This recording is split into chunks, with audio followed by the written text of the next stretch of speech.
Kailangan mo ng kasama para makarating sa tuktok.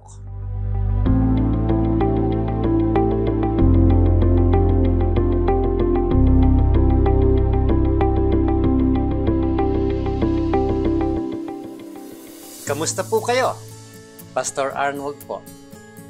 Sa libro ni Sir Edmund Hillary na High Adventure, ikinuwento niya ang kamangha-manghang karanasan nila sa kauna-unahang pag-akyat sa Mount Everest.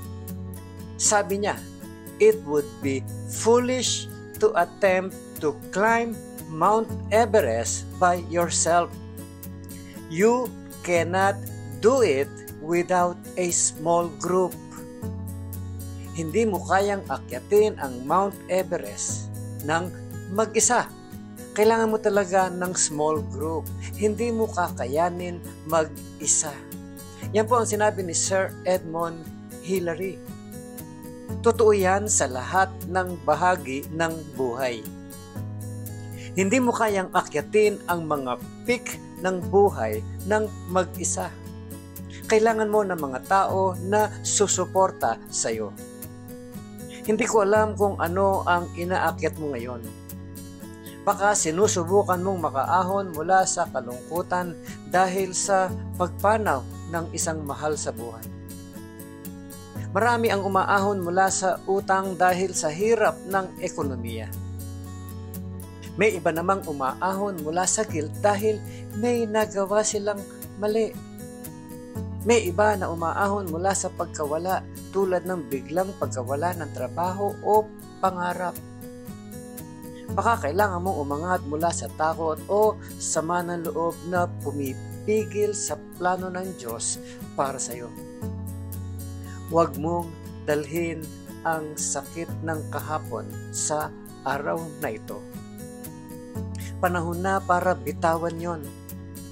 Kailangan mong isara ang pintuan sa nakaraan para makaahon ka mula sa struggles, sa guilt, grudges, insecurities, worries, at fears.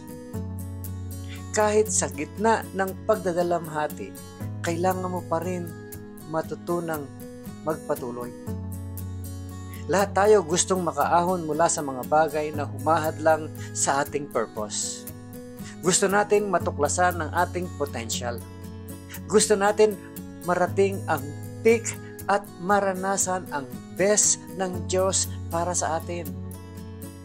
Pero hindi mo mararating ang tuktok na nilikha ng Diyos para sa iyo kung mag-isa ka lang. Kailangan mo ng mga taong maninindigan kasama mo at mag-i-encourage sa iyo. Kailangan mo ng mga kaibigan na babangon sa iyo kapag nadapa ka. Mga taong tutulong sa iyo na magpatuloy patungo sa pangarap ng Diyos para sa iyong buhay. Hindi mo kaya nang wala ang small group mo.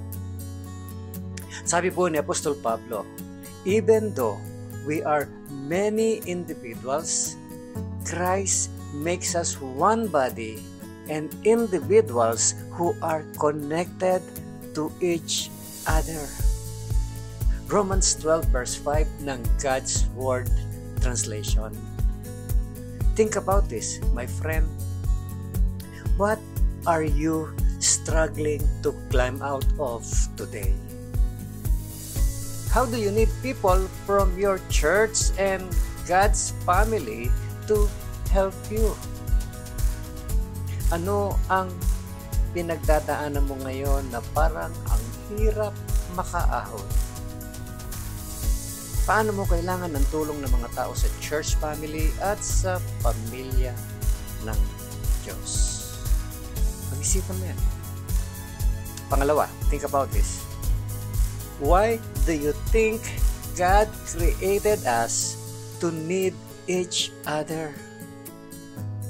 Bakit kaya tayo nilikha ng Diyos na kailangan ang isa't isa? At panghuli, think about this. How can you encourage someone today to keep going and trust in God and His plan for their life.